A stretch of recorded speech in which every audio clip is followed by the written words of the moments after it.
Hi guys, welcome to my channel Take a Pause with Lavi, and today I'll be talking about the power of words, how they affect me, how they affect anyone who is dealing with anxiety, depression, or just struggling in general. And I'm talking about emotional struggle. So physically we all can see obviously, but how serious it is, how it affects in our day-to-day lives.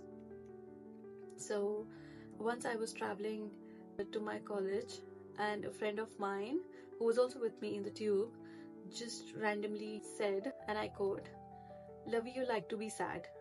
There is nothing called depression and everything. We all have that. We all get nervous and this and that, and it's just you by choice. You are being sad." And that was hurtful, really hurtful, disappointing, in fact, coming from who I thought would be my friend. And then all of a sudden I just realized that one sentence, it stuck with me. It happened maybe 1.5 years ago, and it stuck with me mainly because it was hurtful. So when I talk about anxiety and depression and ADHD in general, how people treat you, how you address somebody with these disorders also matters, because it's not always the good things that is going to stick with them, because it is very easy to hold on to negative emotions, especially when you are depressed, especially when you are anxious. So how I can tell you the difference that it is not just situational is because when I was diagnosed, I could feel that something is bothering me. I could feel that there is one particular thought which I'm not able to figure out is bothering me, but it is hurting me physically. So because of my depression, I would physically feel the pain in my chest. My shoulders would become heavy, and in fact it happens occasionally even now. However, I just have my ways of managing it, but I'm just saying how that one sentence, it affected me until I moved out of that place. And then just making fun of somebody, just saying, I don't know, it's very sad to see that people who are not even trying to help you, but they are always standing first in the queue to judge you, to put a label, and then to just throw a tantrum, random thing. Oh, I am this person, look at you.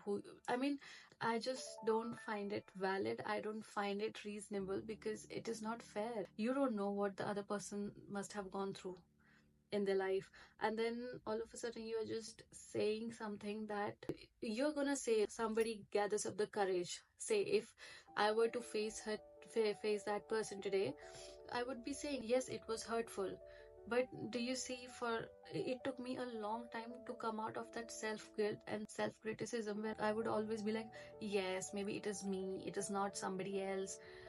But in that particular moment, because I was already taking therapy, in that particular moment, I just wanted a friend.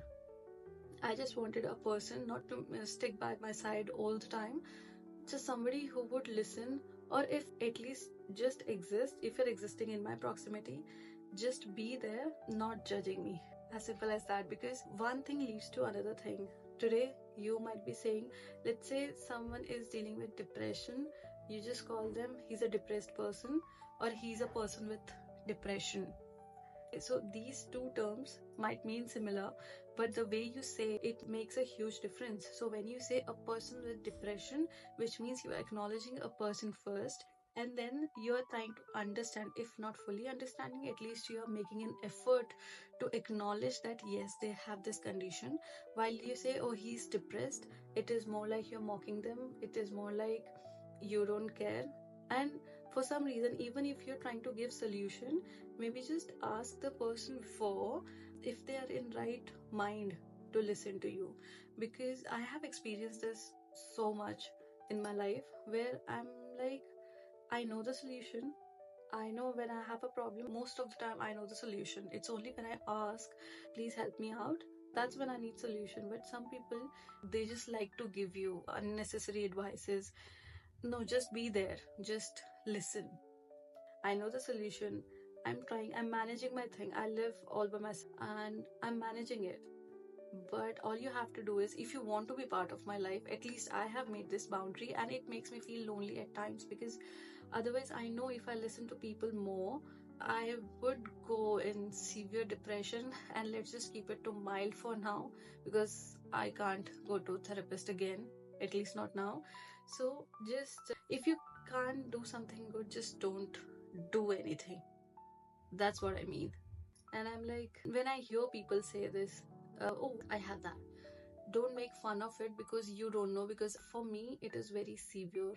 The moment I get panic attacks, it's hardly for 2 minutes or sometimes 5 minutes, but it seems like an eternity. It feels like in that moment when I'm having the panic attack, it feels, if I'll close my eyes now, if I try to sleep, I won't wake up next day. So it's fear of everything. These are very heavy words, but it runs in my mind every single day.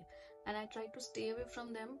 I let my thoughts flow. But the moment somebody says something that is hurtful without even acknowledging that, it makes me feel, I stick to it.